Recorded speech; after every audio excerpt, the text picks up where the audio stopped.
I'm Logan. I'm 19 years old and just started studying medicine in New York City. Originally from Texas, my parents live in Dallas where my dad works as a surgeon at a university hospital, and my mom takes care of our home. After finishing high school, I moved to New York 4 months ago to live on my own. I worked hard and got into medical school in July, inspired by my dad. But I haven't been able to enjoy typical college life. I wanted to make friends, join clubs, and have fun, but money has been tight.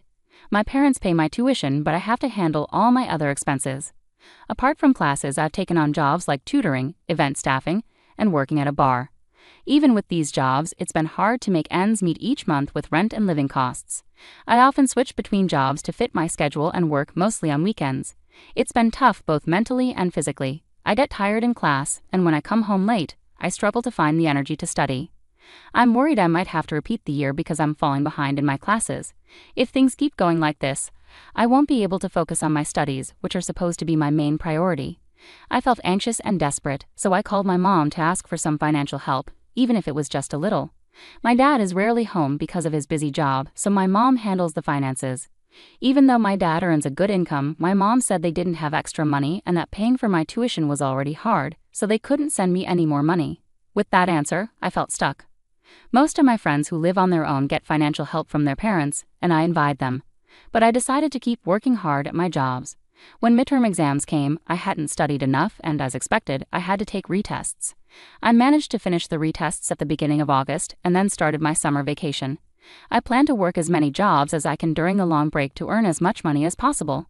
After the summer break, I plan to focus more on my studies, so I'm going to reduce my work shifts. This means I need to save even more money, so I'll cut back on my living expenses. For meals, I'll save by eating instant noodles, bread, and discounted pre-packaged meals. Whenever I need to go somewhere, I'll use my bike to avoid transportation costs. I grew up in a well-off family, so I never had to worry about money before. I never expected to live in such poverty after moving. It was a very busy time, but I kept in touch with a college friend through text messages. Seeing their fun photos made me sad, realizing how different life could be for students at the same university. My friends often invited me out, but I had to decline because I didn't have the money or time. "I'll drive, let's go somewhere that doesn't cost anything," one of my classmates messaged me. "Nah, I'm working every day plus. I'm heading back home for the holiday season, so I won't be around," I replied. "Are you sure you're okay? You always seem tired at school, and I think you're working too much," my friend expressed concern. "I've got the physical stamina and I need to earn my living expenses. Let's meet up once school starts again," I responded. With that, I headed to the bar where I work. But shortly after, something happened. I collapsed during my shift. It was a busy Friday with lots of customers and orders, and while I was carrying drinks, I felt dizzy. I don't remember much after that, and when I woke up, I was in a hospital. The doctor told me I collapsed due to exhaustion and malnutrition. I received IV fluids and was allowed to go home the same day. I immediately called my boss at the bar to apologize. My boss told me that after I collapsed, he called my name, but I was too out of it to respond, so he called an ambulance right away. He had also contacted my parents. "You've been taking a lot of shifts and I relied too much on that. Sorry about that. I want you to rest easy for the rest of the month," my boss said. That meant a cut in my income. Riding the subway home from the hospital, I wondered if I should take on more tutoring jobs. I felt lost. I was supposed to work at the bar the next day, but now I had the day off. I decided to stay in bed and rest. Checking my phone, I saw a message from my friend that I had missed while I was unconscious. I replied and explained why I hadn't answered earlier. After learning about my situation, my friend decided to come over. He bought groceries and made spaghetti for me. While eating the meal he had kindly prepared, we talked about the costs of living alone. When I mentioned that I wasn't receiving any financial support from home, my friend was surprised. "That's why you've been working so hard? Your dad's a doctor. You should be getting some help." I asked Mom, and she said they're barely managing with just my tuition. "Really? But you're an only child, right? Maybe if you ask again, they could send a little support." Mom said even a small amount of support was out of the question. "No way, that doesn't make sense. I hate to say this, but maybe your dad is sick and can't work," my friend suggested. I started thinking it over. My dad is a doctor and used to drive a luxury car. Our house is in an upscale neighborhood, and I went to private schools my whole life. So why would Mom suddenly say they have no money? I became worried. I immediately messaged my mom, "Are you both okay?" She replied after a while, "We're fine," but I couldn't relax. I thought maybe they were just saying that to keep me from worrying. Since I had planned to go home for the holidays, I decided I would talk to my parents about this in person. After thanking my friend, he said, "I'll be waiting for some souvenirs." I felt grateful to have such a friend. The holiday season came, and I took the cheapest flight I could find back home. I could only stay for one night and a day because of my job, but I was looking forward to it. When I arrived, my parents greeted me at the door. My dad seemed surprised when he saw me. "You've lost a lot of weight, really," he remarked. I hadn't noticed myself, but apparently I looked quite different. My mom was also taken aback and fell silent. For lunch, my mom had prepared salad, soup, and chicken wings. For the first time in a long while, the three of us sat down to eat together. As soon as we sat down, my dad looked worried and asked, "You look thinner. Are you eating properly?" I told him the truth. "Not really. It's been a while since I had such a luxurious meal." "What do you usually eat?" my dad inquired. "Instant noodles, bread, and sometimes discounted pre-packed meals." "What about the cafeteria food?" he asked. "The cafeteria is too expensive for me." "Is it that expensive?" he questioned. "It's about $5 or so," I replied. Hearing that, my dad looked puzzled. "Is the money I've been sending enough for you?" I was confused and responded, "Huh? I haven't been getting any money." My dad was shocked. "What do you mean? So you haven't received any money for the past 4 months?" "I haven't received any. Have you really been sending money?" "I had asked your mom to transfer $2,000 every month into your account." "Really?" I was surprised. "Mom told me that your finances were tight and that she couldn't afford to send any money." Dad looked confused. "We have enough money. What's happening?" Dad immediately asked Mom, "Paisley, have you been sending money to Logan like you're supposed to?" Mom looked down without saying anything.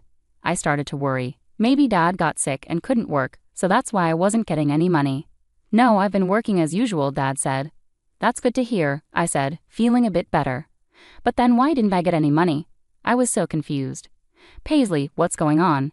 Dad asked again. Mom still stayed silent and wouldn't look at us. "Please, don't stay quiet. Can you explain?" Dad asked again. Finally, Mom said softly, "I haven't sent any money." "What? You haven't sent any money to Logan," she admitted. Both Dad and I were shocked. "What? Why not?" Dad asked, surprised. "There are just too many things we need to pay for," Mom started explaining. "Isn't our home loan already paid off?" Realizing she couldn't hide it any longer, Mom revealed, "I've been keeping the money for myself." I was shocked. "I read online that medical students can earn more than regular students by tutoring, so I thought you'd manage." "I asked for some money, even a little, but I didn't realize you were struggling that much," Mom continued calmly. "There was a call from Logan's work recently saying you collapsed from overwork," Dad interjected. "And I noticed today how much weight you've lost." "What? Logan collapsed? What happened?" It seemed my dad hadn't heard about this before. I explained, "Yeah, but it wasn't serious." "Paisley, why didn't you tell me?" "I'm sorry, I was scared you'd find out I wasn't sending the money," my mom replied, and my dad was furious to hear this. "This is unbelievable. Logan had to work until he collapsed because he didn't have any money." "I didn't mean any harm," my mom said, showing no signs of guilt. "What have you been using all the money for?" my dad asked my mom directly. After a short pause, she spoke up. "Actually, I've accumulated some debts." "What?" It was shocking to hear that from her, who always seemed to manage our household finances so well, even tending to the garden flowers. The money went towards paying off my debts. "Debts? How much do you owe?" my dad asked, looking incredulous. Mom, still avoiding eye contact, said softly, "About $100,000. $100,000? I couldn't believe it. My dad sighed heavily. "How did you accumulate so much debt?" "I got involved in gambling," she admitted. "I ended up with gambling debts without your knowledge." "Why would you even start something like that?" my dad asked, clearly dismayed, holding his head in his hands. "About 2 years ago, I started gambling just to pass the time. I won some money, and it felt good initially. I only used small amounts, but going to the casino became a habit, and I started betting more and more. I couldn't stop, and that's how it all added up to that amount." I had never gambled, so I couldn't understand why she couldn't stop. "Yes, I kept trying to win back what I lost, but I ended up losing more than winning. I even used some of our savings." "So you've spent more than just the debt amount?" my dad exclaimed at my mom. "How much of our savings did you use?" "About $30,000. I stopped taking more because I was afraid you'd find out." She looked like she was on the verge of tears. "If you had talked to me about it sooner, maybe we could have handled it better. With that amount, you could have worked part-time and paid it back bit by bit, right?" my dad suggested. When he said this, she yelled back, "I absolutely refuse to work part-time." "Face reality. You're the one who got into this debt," he said, visibly angry. "I've been a stay-at-home mom for so long, I can't start working now. That's why I turned to payday lenders. Her selfish reasoning shocked me. Then the interest started piling up, and the debt kept growing. I got involved with multiple lenders, and now I can't keep up with any payments. It's overwhelming, my dad sighed heavily. Are you still gambling, even in this situation? He asked. Yes, I don't see any other way. That's why I hope you would pay off the debt for me, she said desperately. Really? My mom stood up, her face lighting up with hope. I knew you would help me. He seemed moved, but things didn't turn out as she had hoped. But this is your severance. Let's get a divorce. What? Divorce? I was shocked. I will never agree to a divorce. Her expression shifted from joy to fear, as if she had fallen from heaven to hell in an instant. You kept gambling even when Logan was struggling, right? You kept borrowing money, putting the family in jeopardy.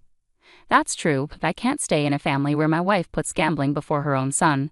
No way. She finally burst into tears. I promise I'll never gamble again. Please forgive me, she begged. But he remained firm. Your gambling seems like an addiction. You need to see a psychiatrist and get long-term treatment. It's common for people to struggle with relapses during treatment. I'm not addicted. I can stop anytime. No, if this continues, we could all end up with nothing. I have to separate, not just for my own sake, but to stop putting more burden on Logan, my dad explained. I'll stop from tomorrow, she replied, seemingly not fully grasping the seriousness of her gambling problem.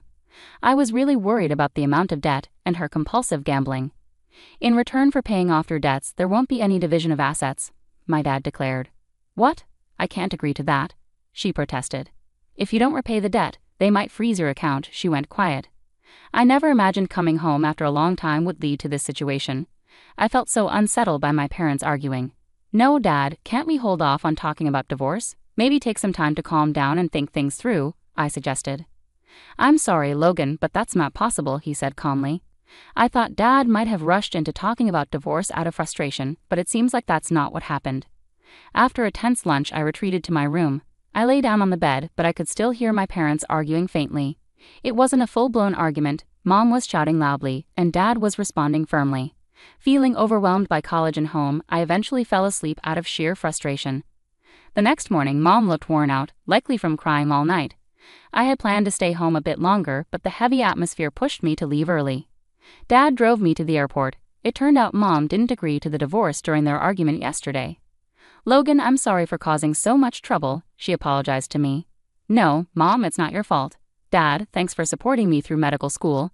I'll start transferring allowance directly to your account from now on, so don't worry. Yeah, thanks, Dad. It really means a lot. I understand things are tough, but take care. I flew back to New York. The rest of the summer vacation flew by with work, but I couldn't stop worrying about my parents. A few months later, I learned that my mom finally agreed to the divorce. My dad's determination wore down her resistance. As they agreed, Dad took on her debts, and they didn't divide their assets in the divorce. I have mixed feelings about my parents splitting up, but it's not all bad. With the allowance Dad gives me, I've been able to reduce my workload and focus more on my studies. I've even had time to hang out with friends. My mom's side of the family told me that despite the divorce caused by her gambling, she returned to the slot machines every day and quickly accumulated more debt. Her family couldn't bail her out, so she reluctantly started working part-time. She's currently in therapy to conquer her gambling addiction.